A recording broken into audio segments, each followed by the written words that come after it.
শয়তানে যখন ধরে মানুষের মৃত্যু বুঝে এভাবেই হয়। কেন বলছি কথাটা একটু বুঝে বলি, ধৈর্য ধরে সম্পূর্ণ ভিডিওটা দেখার চেষ্টা করুন। এই যে বাইকটিকে আপনি দেখতে পাচ্ছেন, সে 1 নম্বরে ভুল করছে ট্রেনের ছাদের উপরে উঠে। 2 নম্বর সবচেয়ে যেটা মারাত্মক ভুল সেটা হলো ছাদের উপরে ওঠার পর সে দাঁড়িয়ে দাঁড়িয়ে এনজয় করছে। ব্যাপারটা কি আসলে এত সোজা? আপনার কি মনে হয়? আপনি হয়তো ভিডিওটা সম্পূর্ণ দেখলে একটি কমেন্ট করতে অবশ্যই বাধ্য হবেন, কারণ এতটা রিস্ক নিয়ে সে এনজয় করছে। এরকম এনজয় করার থেকে না করাই মনে হয় বেটার। আপনাদের কি মনে হয় অবশ্যই কিন্তু কমেন্টে জানাবেন। আমি মূলত আপনাদেরকে যে ভিডিওটার মাধ্যমে যে মেসেজটা দিতে চাই, আপনারা কখনও যদি ভুল করে ট্রেনের ছাদের মধ্যে উঠে পড়েন, কোনো সময় কিন্তু এই বাইকটির মতন কখনোই চেষ্টা করবেন না যে দাঁড়িয়ে দাঁড়িয়ে এভাবে এনজয় করতে করতে আপনার গন্তব্যস্থলে চলে যাবেন।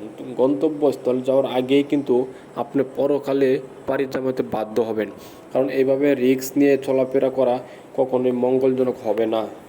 এই যে আমরা সাধারণ মানুষ অসহায়, আপনারা হয়তো ব্ল্যাকের টিকিট কিনে অলরেডি বুঝে গেছেন আমি কি বোঝাতে চাচ্ছি। দিন শেষে এইভাবে আমাদেরকে কর্মস্থলে যেতে হবে, কিন্তু আসলে রিস্ক নিতে হবে, জীবনে ঝুঁকি নিতে হবে, কিচ্ছু করার নাই।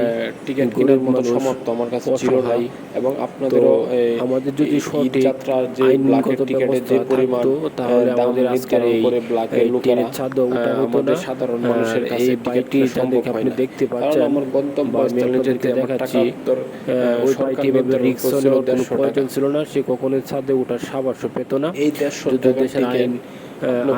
আইনের যে নীতিমালা, এগুলো যদি সাধারণ মানুষও যদি মেনে চলতো বা প্রশাসন যদি দিক নির্দেশনা করতো, কোনো প্রশাসন ব্যবস্থা নেই। আমি আপনাদেরকে এই জিনিসটাই শেয়ার করলাম যে এই বাইকটির জীবনের ঝুঁকি নিয়ে অ্যাক্টিভিটিস দেখলে আপনাদের মনে হয়তো ভয় ঢুকে যাবে।